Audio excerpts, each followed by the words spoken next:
नमस्कार दोस्तों, हर्षित द्विवेदी एजुकेशन में आप सबका स्वागत है। मेरा नाम है विनीत सागर। आज हम डिस्कस करेंगे टोकनाइजेशन के बारे में। देखिए, आरबीआई ने रिसेंटली एक नोटिफिकेशन के थ्रू ये बोला है अब से टोकनाइजेशन होगा कार्ड्स का। मतलब हमारे जो क्रेडिट कार्ड या डेबिट कार्ड के डिटेल्स है किसी भी साइट में सेव नहीं होगा। मेरा कहने का मतलब यह है, आप सब गूगल पे यूज करते होंगे, कुछ लोग फोन पे यूज करते होंगे, और जो ई कॉमर्स प्लेटफॉर्म्स है जैसे पेटीएम, फ्लिपकार्ट, अमेजोन, ये सब आप यूज करते होंगे। तो आपके एक अकाउंट होगा, उसमें पेमेंट सेक्शन में आपके जो क्रेडिट कार्ड या डेबिट कार्ड है जिसे आप कभी भी यूज किए होंगे वो डिटेल सेव्ड रहता है। तो आपको हमेशा ये डर रहेगा हमारी जो कार्ड डिटेल्स है एक थर्ड पार्टी के पास है, तो इसे कोई रिस्क तो नहीं है, कोई हैक तो नहीं करेगा। देखिए, कार्ड डिटेल्स तो सेव्ड रहता है, बस हमें वो सीवीवी डालना पड़ता है, फिर ओटीपी आ जाएगा, फिर हमारा ट्रांजैक्शन हो जाएगा। तो एक डर रहता है एक थर्ड पार्टी के पास हमारे कार्ड डिटेल्स रहने का। तो इसलिए रिजर्व बैंक ऑफ इंडिया ने अभी क्या किया है, टोकनाइजेशन लेके आया है। मतलब कार्ड्स का टोकनाइजेशन होगा। तो आज इस वीडियो में हम डिस्कस करेंगे टोकनाइजेशन होता क्या है, ये वर्क कैसे करता है, हु कैन टोकनाइज कार्ड्स, मतलब कार्ड्स को टोकनाइज करने का अधिकार किसके पास है। ये आपको तब समझ में आएगा जब आपको मैं टोकनाइजेशन क्या है वो समझाऊंगा। तो इसकी नीड क्या है, ये सारी चीजें हम डिस्कस करेंगे, जितनी भी चीजें आपके एग्जामिनेशन पर्सपेक्टिव में इंपॉर्टेंट है। तो आगे जाने से पहले लेक्चर पर लाइक का बटन, चैनल को अब तक सब्सक्राइब नहीं किया हो तो सब्सक्राइब भी कीजिएगा। हमें सपोर्ट करने के लिए आप चैनल के मेंबर बन सकते हो ज्वाइन बटन के थ्रू। सबसे पहले टोकनाइजेशन होता क्या है, it refers to replacement of card details with an alternative code called a token which is unique for a combination of card, token requester and the device. देखिए, मैं जब भी आपको पढ़ाता हूं डेफिनेशन के साथ साथ पढ़ाता हूं, क्योंकि देखिए बेसिक क्लियर होने के बाद भी जब एग्जामिनेशंस में यूपीएससी प्रीलिम्स में हो या पीसीएस प्रीलिम्स में हो, जब आपसे स्टेटमेंट क्वेश्चंस पूछा जाता है तो आपको डाउट आ जाएगा, हाँ मुझे बेसिक्स तो पता है पर ये जो लिखा है ये क्या है, ऐसा डाउट आ जाता है ना। तो इसलिए मैं हमेशा डेफिनेशन सामने रख के ही आपको पढ़ाता हूं। इसमें क्या लिखा है, refers to replacement of card details. Basically दोस्तों, हमारे जो कार्ड डिटेल्स है हमेशा क्या होता है, ट्रांजैक्शन के साथ साथ पूरे कार्ड डिटेल्स मर्चेंट के पास पहुंच जाता है। जैसे अमेजोन, फ्लिपकार्ट, पेटीएम वगैरह में आप पेमेंट सेक्शन में देखोगे आप जितने भी कार्ड पहले यूज किए होंगे वो सेव्ड रहता है। तो इस चीज को एलिमिनेट करने के लिए ये जो प्रोसेस फॉलो हो रहा था इसमें रिस्क है, तो ये आरबीआई को पता है। तो आरबीआई ने बोला अब टोकनाइजेशन होगा, कोई भी थर्ड पार्टी जो है किसी का भी कार्ड डिटेल्स, जो ओरिजिनल कार्ड डिटेल्स है वो सेव नहीं करेगा। इसके लिए टोकनाइजेशन होगा। टोकनाइजेशन मतलब एक टोकन इश्यू किया जाएगा, हमारे कार्ड नंबर जैसे लगेगा पर वो हमारा कार्ड नंबर नहीं है। ये टोकन सर्विस प्रोवाइडर जो है मैक्सिमम केस में ये जो कार्ड इश्यूअर्स है ना, जैसे वीजा, मास्टर कार्ड वगैरह, वही हमें टोकन इशू करेगा। मतलब जब हम ट्रांजैक्शन करेंगे टोकन इशू किया जाएगा, टोकन फिर वेरीफाई करेगा हमारे कार्ड डिटेल के साथ साथ कौन से डिवाइस से हम ट्रांजैक्शन कर रहे हैं, वो सब कुछ होगा। मैं आगे आपको डिटेल ही बताऊंगा, बस अभी ये समझ लीजिए टोकनाइजेशन मतलब हमारे कार्ड डिटेल्स का एक रिप्लेसमेंट है। It reduces the chances of fraud arising from sharing card details.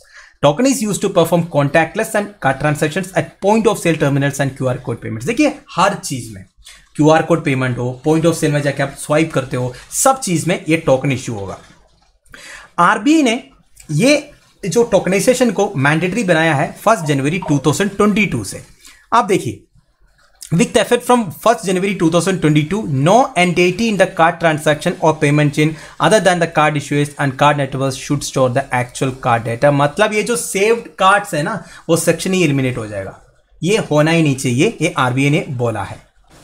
अब देखिए, when users enter their card details into a virtual wallet like Google Pay, PhonePe, this platforms ask one of this TSPs for a token. देखिए, जब हम card details enter करते हो कोई भी एक ट्रांजैक्शन के लिए, तो सबसे पहले गूगल पे, फोन पे जैसा प्लेटफॉर्म्स क्या करेगा, टोकन सर्विस प्रोवाइडर से ये मांगेगा कि हमें टोकन दे दो, हम ये कार्ड डिटेल से कुछ नहीं कर सकते, हम ये कार्ड डिटेल सेव नहीं कर सकते, हमें बस टोकन चाहिए। The TSPs will first request verification of the data from customer's bank. सबसे पहले हमने जो डाटा एंटर किया है ये टीएसपीज जो है वेरीफाई करेगा, जो बैंक का कार्ड होगा ना उसी बैंक से। When the data has been verified, code is generated and sent to the user's device. ये वेरीफाई होने के बाद हमें एक कोड मिल जाएगा। Once the unique token has been generated, it remains irreversibly linked to the customer's device and cannot be replaced. एक बार वो code generate हो गया, हमारे डिवाइस के साथ वो लिंक्ड रहेगा। समझे आप? आप देखिए, ये जो टोकन सर्विस प्रोवाइडर्स है ना, बेसिकली जो हमें कोड इशू करेगा ये गवर्नमेंट के कंट्रोल में होगा। बेसिकली गवर्नमेंट कुछ एजेंसी को जैसे परमिशन देगा हमारे डाटा सिक्योर एंड सेफ रखने के लिए, जैसे भीम यूपीआई वगैरह है ना दोस्तों। वैसे हमारा जो कार्ड डिटेल्स है ना वो सेफ रहेगा। ऐसा नहीं कि कोई भी third party, American company, British company के पास हमारा डाटा नहीं होगा। जैसे Amazon हो गया, फ्लिपकार्ट हो गया, पेटीएम हो गया, गूगल पे हो गया, ये सारे तो फॉरेन कंपनीज है ना, तो इन कंपनीज के पास हमारा डाटा नहीं होगा। बस गवर्नमेंट ने जिनको परमिशन दिया है हमारे डाटा स्टोर करने के लिए वही स्टोर करेगा, और उनको क्या मिलेगा? केवल एक टोकन नंबर मिलेगा। ठीक है। Thus, each time a customer uses his or her device to make a payment, platform will be able to authorize the transaction by simply sharing the token. वो टोकन, बस टोकन से सब कुछ authorise हो जाएगा, हमारे कार्ड डिटेल्स सेफ रहेगा। Right, tokens can be generated to safeguard payments in mobile wallets, physical और ऑनलाइन स्टोर्स लाइक Amazon। ये आप समझ गए होंगे। अब दोस्तों finally what happens after tokenisation. देखिए आरबीआई के हिसाब से टोकनाइजेशन होना है, मतलब कोई भी थर्ड पार्टी प्लेटफॉर्म्स जो है हमारा कार्ड डिटेल्स सेव नहीं कर सकते। पर दोस्तों एक बार सोचिए, ऐसे बिल्कुल कार्ड डिटेल्स नहीं, ट्रांजैक्शन के दौरान कुछ प्रॉब्लम आ गया, मान लीजिए हमारा अकाउंट से ज्यादा पैसा कट गया या पैसे कटा ही नहीं, इस तरह की प्रॉब्लम जब होता है, उनको हमारे प्रॉब्लम ट्रैक करने के लिए या ट्रांजैक्शन को ट्रैक करने के लिए कुछ तो डिटेल्स चाहिए होगा ना। उसके लिए हमारे जो 16 कार्ड डिजिट्स है उसमें से लास्ट 4 नंबर वो सेव कर सकता है, वो भी एप्लीकेबल स्टैंडर्ड्स के हिसाब से लास्ट के जो 4 नंबर है वो सेव कर सकता है। ठीक है, इससे कोई प्रॉब्लम नहीं होगा क्योंकि 16 डिजिट्स में लास्ट के 4 नंबर ही उनके पास है, उससे कुछ होने वाला नहीं है। Actual card data, token and other relevant details are stored in a secure mode by authorised card networks. ये मैंने आपको बता दिया, हमारे जो एक्चुअल कार्ड डिटेल्स है जो हम एंटर करते हैं, इसके बाद हमें जो टोकन इशू होता है, जो वेरीफाई होता है, वो जो ओरिजिनल कार्ड डिटेल्स एक सिक्योर मोड में सेव्ड होगा जो कोई नहीं देख सकता। ठीक है। फाइनली एक कस्टमर कैन चूज वेदर और नॉट टू लेट हिज और हर कार्ड टोकनाइज। ये कस्टमर के ऊपर है, हमारे ऊपर है, हमें हमारा कार्ड टोकनाइज करना है या नहीं करना है। Besides, the card issuer should also give the card holder the facility to view the list of merchants। देखिए जो कार्ड इश्यूअर है ना, ये कार्ड होल्डर को एक फैसिलिटी देना है to view the list of merchants for whom he और she has opted for C of transactions. मतलब जितने मर्चेंट के साथ हमने इस तरह टोकन इश्यू करके रखा है, टोकनाइज करके रखा है, वो लिस्ट देखने का परमिशन हमें मिलनी चाहिए, और कभी भी चाहे कोई भी मर्चेंट के साथ जो टोकनाइजेशन हुआ है वो कैंसिल भी करने का अधिकार हमारे पास होना चाहिए। ठीक है, मतलब कस्टमर इधर सबसे प्रायोरिटी में है। कस्टमर चाहे तो हमारा कार्ड टोकनाइज कर रख सकता है या चाहे तो उसको डिलीट भी कर सकता है।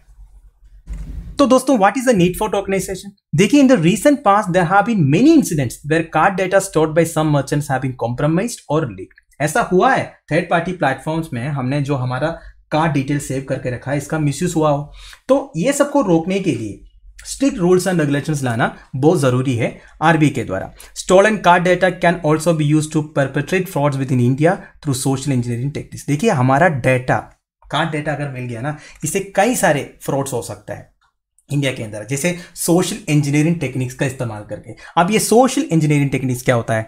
तो दोस्तों what is the need for tokenisation? देखिए रीसेंट पास में ऐसा कई सारे इंसिडेंट्स हुआ है where card data stored by some merchants have been compromised और लीक्ड। हमने जो हमारा कार्ड डिटेल सेव करके रखा हुआ है विश्वास के ऊपर एक थर्ड पार्टी प्लेटफॉर्म्स में, उसका मिसयूज हुआ है कई बार।